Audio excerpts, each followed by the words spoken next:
Karibu katika kipindi chetu cha The Iron Lady, ambapo leo nakuletea mkurugenzi mtendaji wa kampuni ya magazeti ya serikali, na huyu si mwingine ni Asha Dachi hapa Daily News Digital. Mimi naitwa Kuthumu Ali, nasema karibu.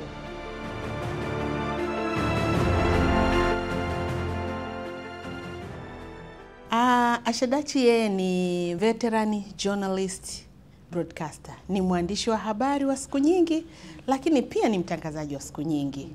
Na historia yangu inajikita kuanzia mwaka 1994 nilipojiunga na iliyokuwa Radio Tanzania Dar es Salaam RTD, nikiwa bado binti mdogo kabisa. Wakati huo tulikuwa tukiajiriwa tukiwa tumetoka shule. Nilikuwa nimemaliza tu form 6. Mimi huzungumza kwamba babangu wa pili ni serikali ya Tanzania, kwa maana ya kwamba taasisi hii ambayo nimekuwa nikiitumikia kwa takriban miaka 30. Nimekuwa na iliyokuwa Radio Tanzania Dar es Salaam, mabadiliko yote nimeyashuhudia mpaka ilipokuja kuwa TBC. Kwa hiyo nimefanya kazi na taasisi hii kwa takriban miaka 30. Na katika, asante sana. Na katika miaka yangu hii 30 basi ndio ilionipa uwezo, vipawa na kujidhihirisha kwamba mimi ni nani. Na leo hii nimehamishwa kutoka TBC na kuhamishiwa TSN. Ni nafasi nyingine kwangu. Ni nafasi nyingine kwa maana ya kwamba binadamu anatakiwa kukua. Na katika kukua huko ni lazima ukutane na kazi mpya, watu wapya, mazingira mapya, lakini vile vile changamoto mpya. Unapokuwa kwenye hali ile ile kila siku, una mazoea, unakuwa huna shaka kwa sababu kila kimoja unakijua, hiki hapa nitakipeleka kitaishia hapa. Lakini sasa unapokwenda kwenye taasisi mpya, na mimi kufika TSN, kwa kweli ni mambo hayo manne ambayo ndio napambana nayo. Lakini kwa neema za Mungu basi naenda vizuri. Na kwa hiyo nikitaka kusema kwamba mimi nimeajiriwa mwaka 1994 na iliyokuwa Radio Tanzania Dar es Salaam. Nimesoma chuo kikuu. Kwanza nilienda diploma ya journalism. Wakati huo ilikuwa TSJ, Tanzania School of Journalism, nikachukua diploma ya journalism. Lakini sikukaa muda mrefu sana. Nilikuwa nikipenda sana kusoma. Kwa sababu niliamini kwamba career au tasnia ya habari, ukiwa hujaenda shule vya kutosha, basi hautaweza kukidhi yale mahitaji ya tasnia kiujumla, ukaijua kwa undani wake. Kwa hivyo kwenda kwangu shule kulinisaidia sana kuijua tasnia ya habari na kuweza kuona namna gani nikapanda kutoka ngazi moja hadi nyingine. Kwa hivyo nilisoma baada ya kusoma Tanzania School of Journalism, nilienda chuo kikuu cha Dar es Salaam, na pia nilisoma kwa takriban miaka 3, nikachukua degree yangu ya kwanza. Lakini bado nilipotoka tu mimi chuo kikuu cha Dar es Salaam, nilikuta kwamba kuna nafasi za kazi zinatangazwa. Wakati huo serikali ilikuwa ikitumia utaratibu wa kutangaza nafasi zile za kazi kwenye gazeti, na watu mbalimbali wanafanya maombi, wanaitwa. Kwa hiyo tulifanywa shortlisting ya watu 12, lakini walikuwa wandani. Tukafanyiwa ile mara baada ya kustaafu kwa mzee wetu Abdalla Mlawa. Kwa hiyo alikuwa anatafutwa mkuu wa TBC Taifa, kwa sababu yeye alikuwa ni principal. Kwa hiyo hiyo nafasi ya principal ilitangazwa. Kwa hiyo ilivyotangazwa tukaingia kwenye usaili, na kwenye ule usaili mimi ndio nilipata. Kwa hiyo nilitoka katika level ya chini kidogo kwa sababu nilikuwa producer tu wa kawaida, producer 1, lakini niliruka mpaka nikaenda kupata principal kwa sababu vigezo vilikuwa ni uwe na degree. Kwa na mimi bahati nzuri nilikuwa tayari nimeshapata ile degree na uzoefu ule, lakini tulikuwa tumeingia wote, tulikuwa tuna uzoefu na ufanana kwa sababu tulikuwa ni miongoni tu mwa wafanyakazi wote wa TBC. Tulikuwemo mle. Kwa hiyo walifanya shortlisting ya ndani. Kwa hiyo hawakutaka kutoka nje. Walichukua wafanyakazi walioko ndani wenye elimu zinazofanana, lakini sasa katika uzoefu kila mmoja alikuwa ana nafasi yake katika uzoefu. Mwingine ana uzoefu wa miaka 9, mwingine ana uzoefu wa miaka 7, mwingine miaka 10, 15. Kwa kila mtu alikuwa na uzoefu wake. Kwa hiyo mimi nikaingia bahati nzuri nilipata. Hiyo ilikuwa ni kwa haraka nasema ni hatua kubwa kwangu, kwa sababu kutoka kwenye producer 1, yani mtozi una daraja la kwanza mpaka kufika kwenye nafasi ya principal, ilikuwa ni nafasi kubwa.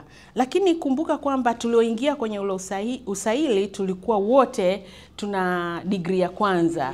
Kwa hivyo wenzangu walikuwa naniona kwamba kabahatisha kwa sababu hana tofauti na sisi. Kwa hiyo nililazimika kuona kwamba ni namna gani basi naweza nikawa zaidi ya wao. Kwa hiyo nililazimika kwenda tena shule. Kwa hiyo ndipo nilipojikuta kwamba sasa ni lazima niende nikasome degree ya pili. Hiyo ndio kilichonifanya mpaka nikasoma mpaka degree ya pili.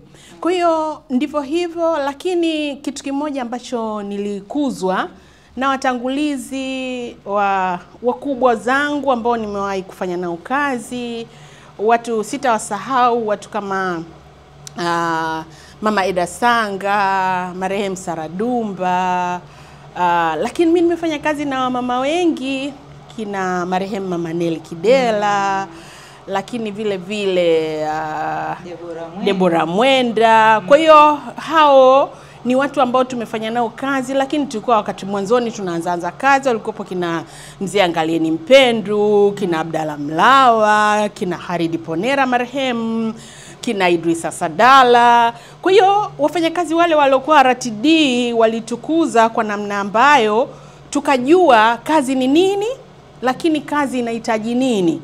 Kwa hiyo tulijivuna sana katika weledi, lakini kubwa zaidi nidhamu na kufanya kazi kwa bidii. Kwa sababu kama ulipewa adhabu kwa ajili ya uzembe, manake huyo anataka kukujenga wewe uwe imara katika uwajibikaji. Kwa hiyo tulijengeka sana katika kufanya kazi kwa bidii, na ambalo mimi imekuwa ni dira yangu. Lakini mimi pia wazazi wangu wakati naanza kazi waliniambia, wakaniambia kwamba Asha, unaenda kufanya kazi, umepata kazi ya RTD, mambo matatu haya tembea nayo, yatakufikisha mbali.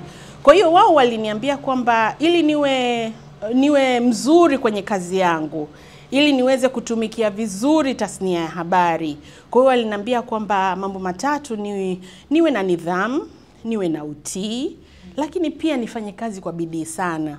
Kwa hivyo nimekuwa kila nikifanya kazi napata yale maneno yananirejelea kwenye akili yangu kwamba niliambiwa nifanye kazi kwa bidii, niliambiwa niwe mtii, niliambiwa niwe na nidhamu. Kwa hiyo ukiniona mimi haya maneno matatu huwezi ukayatofautisha na mimi. Yani hayo ndio maisha yangu ya utumishi wangu wa umma. Kwa hivyo mimi hiyo ndio elimu ambayo ninayo. Nina degree 2. Degree ya pili ni ya mass communication, na kwa sasa nahudumu katika chombo cha habari kama mtendaji mkuu wa TSN.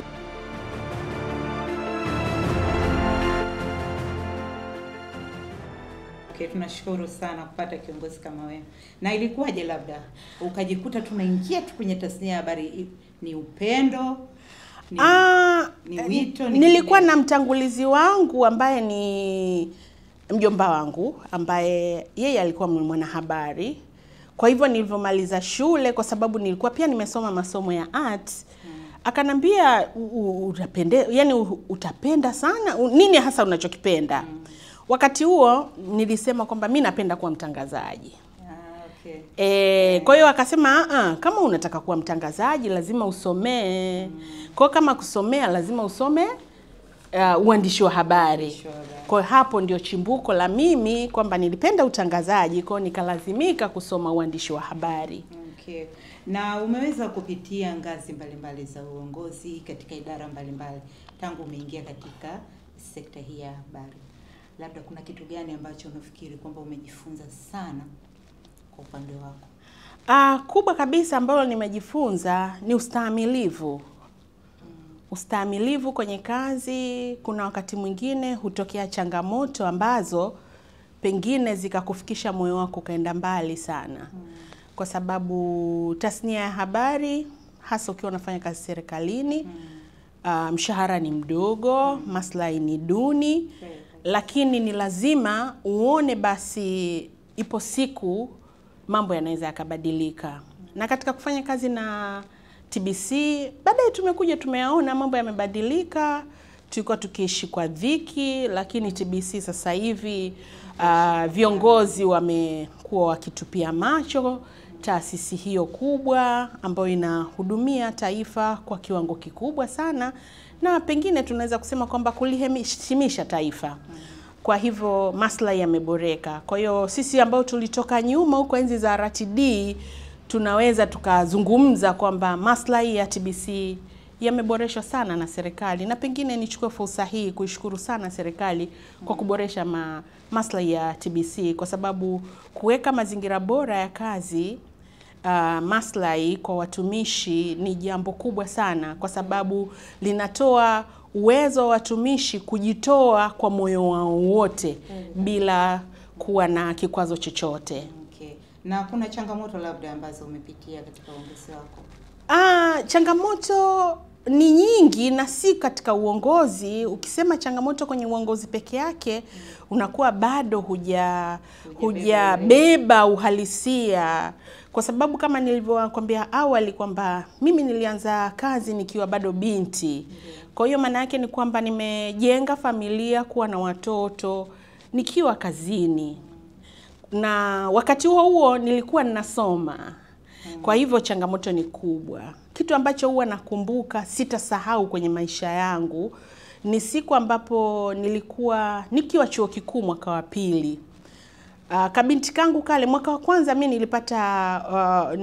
nilipata admission ya chuo kikuu 2022. Nikashindwa kwenda kwa sababu nilikuwa mjamzito. Unaona, hicho ni kikwazo kwa kina mama. Wangekuwa wanaume wenzetu wangeweza kwenda bila shida.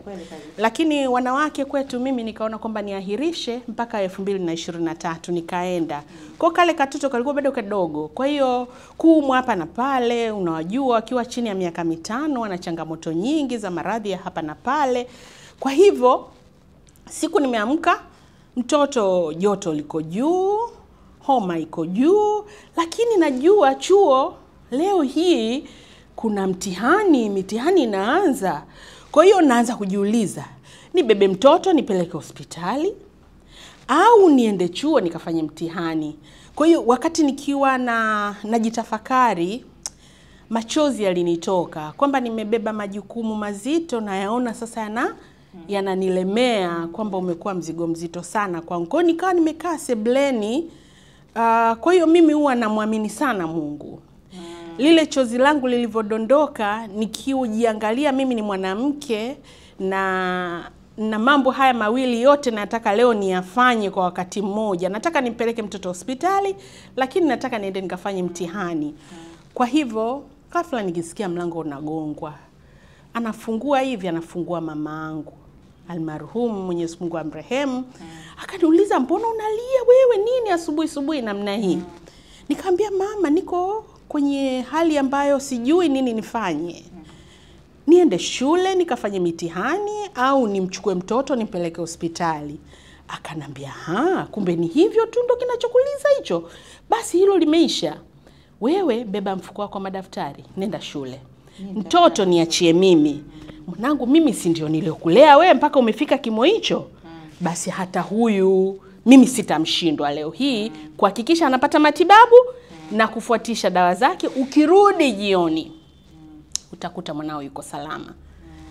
Nilifarijika mpaka nikasema, yani nilimshukuru Mungu, afu nikamwambia mama asante. Nikaenda shule na kweli yale maneno yalinipa faraja, nikawa nimeondokana kabisa na ile sio bugdha tena kwenye moyo wangu. Kwa nilifanya mtihani nikiwa na amani na nikiwa na utulivu wangu mzuri tu, kwa sababu mama kanipa uhakika kwamba kama nilivyokukuza wewe, basi na huyu pia nitamtunza, utamkuta akiwa salama. Okay. Na tukija kuangalia katika mafanikio, labda siri ya mafanikio ya kuwa kiongozi bora nini? Siri ya mafanikio huwa tunaambiwa umekuja duniani, umepokelewa na watu. Okay. Utaishi na watu. Na hata siku ukiondoka utapelekwa na watu kaburini. Msemo huu maana yake ni kwamba jua kuishi na watu. Wewe ukiwa kama kiongozi una nafasi kubwa ya kuwapa msaada katika namna tofauti tofauti. Na msaada si lazima nikupe pesa. Umekuja na maumivu yako kwenye moyo wako, kuna jambo limekutatiza, nikupe muda, nikusikilize, nikupe faraja. Ni nafasi kubwa sana kwa kiongozi hiyo. Na kiongozi ni lazima ujue unafanya kazi na watu wana changamoto zao. Kuna changamoto za kiofisi, lakini kuna changamoto binafsi. Zote ni za kwako. Anapokuwa yuko vizuri upande wa maisha yake katika maisha binafsi, basi hata huku kazini utarajie kwamba atakuwa na matokeo mazuri katika kazi. Kwa kutambua hilo, maana yake ni kwamba ukiwa kiongozi ni lazima usikilize matatizo ya watu. Na ndio hiyo nimekuambia kwamba si lazima utoe pesa. Msikilize, mpe faraja, mpe njia ya kutoka. Inawezekana isimtoe, lakini kwa muda huo ataona bosi wangu kanishauri hili. Hiyo tayari unakuwa umefanya nafasi yako kubwa sana kama kiongozi. Kwa hiyo kiongozi ni kuhudumia watu, na ujue kipaumbele chako namba moja ni watu. Haukuja kuhudumia viti na meza, umekuja kuhudumia watu. Na uwatambue kwamba watu ndio watakao kunyanyua na watu ndio watakao kudondosha. Kweli kabisa.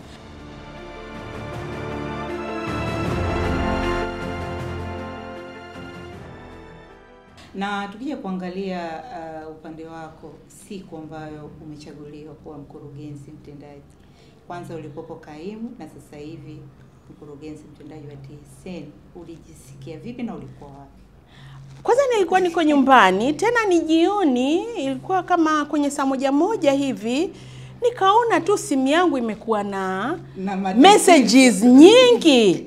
Zinaingia mfululizo, lakini wengine wakaanza kunipigia. Sasa mwingine ndo ananipigia, mimi nilikuwa najua na shida zangu za ofisini hapa. Baadhi ya mambo nilikuwa najua kwamba kesho yake ndo yanafikia maamuzi ya mwisho, baadhi ya shida zile. Kwa hiyo nilipopigiwa tu ile huyo mtu nikamwambia kwa hiyo tayari ameshakujibu. Yaani nikiwa najua kwamba ile kitu nilichokuwa najua kwamba kesho asubuhi ndo naamka nacho kwamba kimepata majibu ile jioni. Akaniambia, bosi na wewe acha hayo mambo. Kuna mambo mengine. Nikamwambia ni nini? Akaniambia, bosi hongera sana. Hongera nini? Akaniambia, bosi umeaminiwa na Mheshimiwa Rais, umeteuliwa kuwa mkurugenzi mtendaji wa TSN. Nikasema alhamdulillah. Ni jambo la kumshukuru Mungu. Lakini ni furaha kwenye moyo. Unajua kuaminiwa kwamba yani kuaminiwa, kwa hiyo moyo unafarijika kwamba nimeaminiwa. Lakini baada sasa ya akili ile inachanganua lile neno kuaminiwa, unaanza kwamba kugundua kwamba hii imani haijaja tupu, ina viambata vyake. Na viambata vyake ni majukumu. Na hayo majukumu sasa unaanza kujifikiria kwamba sasa naenda vipi kupambana nayo. Nilikuwa kaimu, sasa nimekuwa mkurugenzi mtendaji, kwamba naenda kuongeza nguvu kwa kiasi gani. Kwa kweli inaongeza ari. Mimi niseme tu ari iliongezeka, na nguvu ile ya kuweza kufanya mambo, kutekeleza majukumu iliongezeka. Nikasema kumbe ukiwa una kaimu una nguvu, unaweza ukawa unasukuma mambo, lakini unapopata ile kabisa kwamba wewe ni mkurugenzi mtendaji, ukiwa umeaminiwa na rais 100%, then unaona kabisa na ile ari ya kufanya kazi inaongezeka. Kwa hiyo mimi niseme tu kwamba ari iliongezeka baada ya kujitathmini, na naendelea kuchapa kazi. Naendelea kuchapa kazi. Kazi iendelee.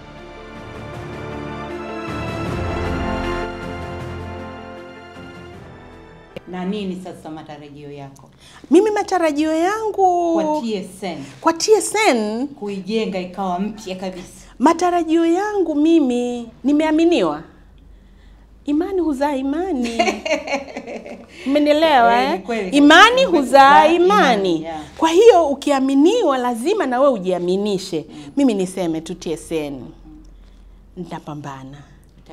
Nitapambana, nitahakikisha kwamba tunabadilisha maisha, tunabadilisha muonekano wetu, hata watu wanavyotuelewa, watuelewa sisi ni watu tofauti. Ni watu ambao tunawajibika kwa serikali yetu, lakini pia tunawajibika kwa Watanzania. Kama kauli mbiu yetu inayosema au dhima yetu inasema kwamba kutoa habari kwa umma kupitia habari na majadiliano yenye maslahi kwa taifa. Hiyo ndio dhima ya TSN. Na mimi natembea humo Kurthum. Unatembea humo. Natembea humo na nitahakikisha kwamba TSN itakuwa ni sehemu bora ya kufanyia kazi. Na tukija kuangalia kwamba Tanzania ni miongoni mwa nchi ambazo zinaelekea kusherehekea siku ya wanawake duniani. Sasa wewe kama mkurugenzi mtendaji, lakini kama wewe Asha Dachi, kuna vitu gani ambavyo unajivunia ndani ya uongozi wako na ungependa kushare kwa wanawake ambao wanaotarajia kwenda kugombea chaguzi mbalimbali mwaka huu 2025? Kubwa kuliko yote ni kujiamini. Yaani kujiamini ni kila kitu. Ndio. Ukijiamini na watu watakuamini. Usipojiamini ukiwa na wasiwasi na watu watakuwa na wasiwasi na wewe. Mimi wanawake nasema wajiamini. Tunaweza kabisa. Tena wanawake sisi ukitukuta tumeweza, tunaweza kweli. Tunapambana kwa sababu mwanamke changamoto yetu kubwa ni moja. Kugawanya majukumu ya familia na majukumu ya kazi. Lakini muda wote tunapokuwa kazini huwa tunajikumbusha kwamba nikiwa napambana na ya kazini, kuna muda ukifika naanza kukumbuka sasa mimi ni mama wa familia, napaswa sasa kurejea ili nikaweke sawa masuala ya familia. Kwa hiyo maana yake ni kwamba tujiamini, tuwajibike na tukumbuke kwamba tuna majukumu makubwa mawili. Majukumu ya kazi zetu, lakini majukumu ya kulea familia zetu. Tusije tukajikuta kwamba tumebobea au tumeelemea kwenye majukumu ya kazi tukasahau familia. Tunaenda kwenye umri wa utu uzima, na utu uzima utahitaji kwamba kupata msaada. Inawezekana si msaada wa kifedha, lakini msaada wa hapa na pale, watoto wako wakuhudumie, wakutunze, au pengine hata wanapokuja kukuona, kukuondolea ule upweke baada ya kutoka kazini, ni familia ndio inaenda kufanya hiyo kazi. Kwa hivyo mimi nasema kina mama tujiamini, tuwajibike kwa pande zote, lakini kubwa zaidi ni nidhamu. Nidhamu ni kila kitu kwenye maisha. Kwa sababu nidhamu ndio itakayokufanya watu wazidi kukuamini kwa nidhamu yako. Kwa sababu ukiwa na nidhamu utaweza kutekeleza majukumu yako vizuri. Kwa hiyo nidhamu, lakini tufanye kazi kwa bidii. Kwa sababu ili uaminiwe ni lazima utimize wajibu ambao unakupasa kutekeleza kwa wakati husika. Kwa hiyo unakuta kwamba mimi kwangu wito ni huo, kwamba tufanye kazi kwa bidii, tujiamini, lakini tuwe na nidhamu, ambayo kwa kweli nidhamu ni kila kitu kwenye maisha yetu.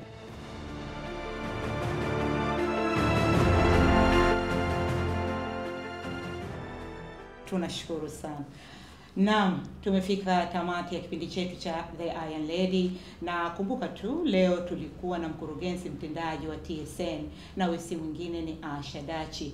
Mimi niliyekuletea kipindi hiki naitwa Kurthum Ali, nasema tukutane wiki ijayo katika kipindi kingine kama hiki cha The Iron Lady. Asanteni, kwaherini na Happy Women's Day.